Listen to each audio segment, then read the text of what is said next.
Saya memutuskan untuk menyatakan berhenti dari jabatan saya sebagai Presiden Republik Indonesia terhitung sejak saya bacakan pernyataan ini pada hari ini, Kamis 21 Mei 1998. Setelah Mei 1998, pasca pengunduran Presiden Soeharto, banyak perubahan yang terjadi.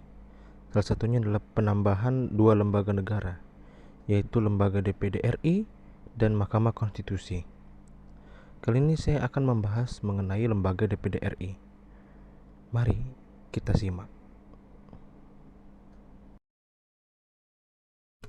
DPD RI dengan kepanjangan Dewan Perwakilan Daerah yang berdiri setelah reformasi dilakukan.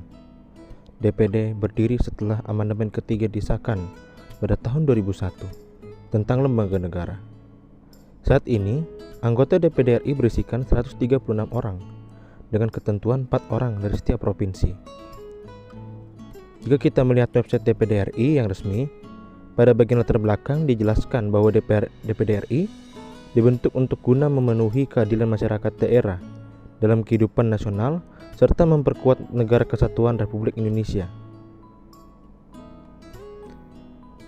Jika kita ingin melihat tugas dan fungsi daripada DPD RI, kita bisa melihatnya pada pasal 22D ayat yang 1 sampai 4. Jika dijabarkan secara singkat adalah sebagai berikut.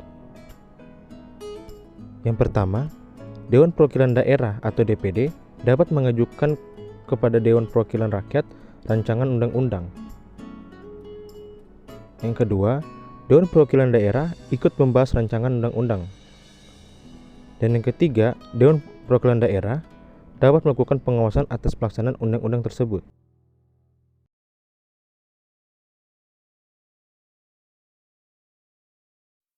Menurut saya, keunggulan dari DPD RI adalah salah satunya sebagai berikut. Yaitu yang pertama atau yang utamanya kalau menurut saya adalah anggota yang tidak terlibat dalam partai. Kita selalu mendengar dari media digital ataupun media massa terkait dengan istilah boneka partai. Sekarang ini banyak istilah tersebut dan dicondongkan kepada presiden kita dengan istilah boneka partai. Tapi apa itu istilah boneka partai tersebut? Istilah ini mempunyai makna bahwa anggota yang berada pada sebuah instansi pemerintah harus tunduk pada keinginan dari partai pengusungnya. Dengan kata lain, dia menjalankan tugasnya sesuai arahan partai, bukan sesuai ke arah yang dia tujukan. Namun, meskipun memiliki keunggulan, ada juga kelemahan daripada DPD RI. Yang pertama, tugas dan fungsi DPD RI yang kurang jelas. Pada pasal 22D Undang-Undang 1945 pada amandemen ketiga, ataupun pada itu peraturan MD 3 tahun 2014 kalau tidak salah, tugas dan fungsi DPD RI ini dia jelas. Kata dapat dan ikut pada pasal 22D amandemen ketiga tersebut itu tidak terdengar rancu dan tidak jelas. Dan kata lain, DPD RI boleh sesuka hatinya untuk membuat RUU atau tidak, ataupun dapat membahas sebuah RUU atau tidak. Jadi ini menimbulkan pertanyaan terkait posisi DPD RI pada lembaga pemerintah. Dengan adanya kata dapat ataupun ikut, DPD RI serasa tidak mempunyai tujuan yang jelas dalam melakukan fungsi atau tugasnya. Itu yang pertama.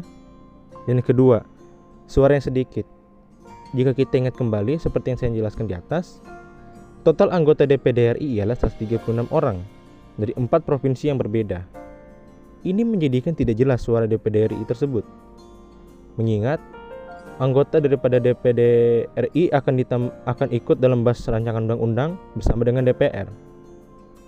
Misal jika DPD membahas sebuah RUU atau rancangan undang-undang dan semua anggotanya tidak setuju, kemungkinan itu tidak berarti apa-apa, sebab anggota tersebut hanya berisi 136 orang, beda dengan anggota DPR yang diisi oleh partai berjumlah 560 orang atau sekitar 4 kali dari anggota DPD RI.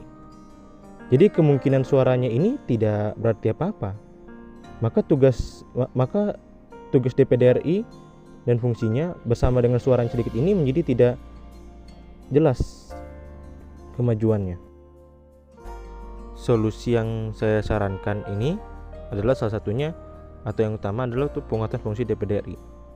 Karena percuma sebuah lembaga negara yang tugasnya hanya ikut-ikutan dan kalah suara jika semua satu bulat atau satu suara jika dalam sebuah membahas rancangan undang-undang. Jadi DPD RI ini memang itu unik karena dia diambil dari bukan anggota partai. Jadi dia tidak bisa dikekang oleh anggota partai, melainkan dia bisa melakukan aspirasinya sendiri.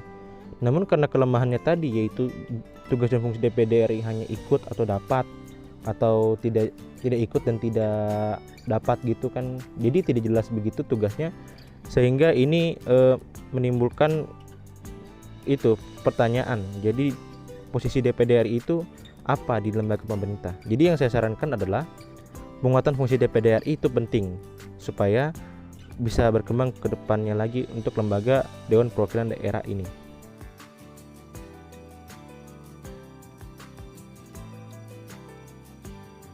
Terima kasih teman-teman yang telah menonton, dan dari video saya ini mohon maaf apabila ada kata-kata yang kurang berkenan, dan terima kasih.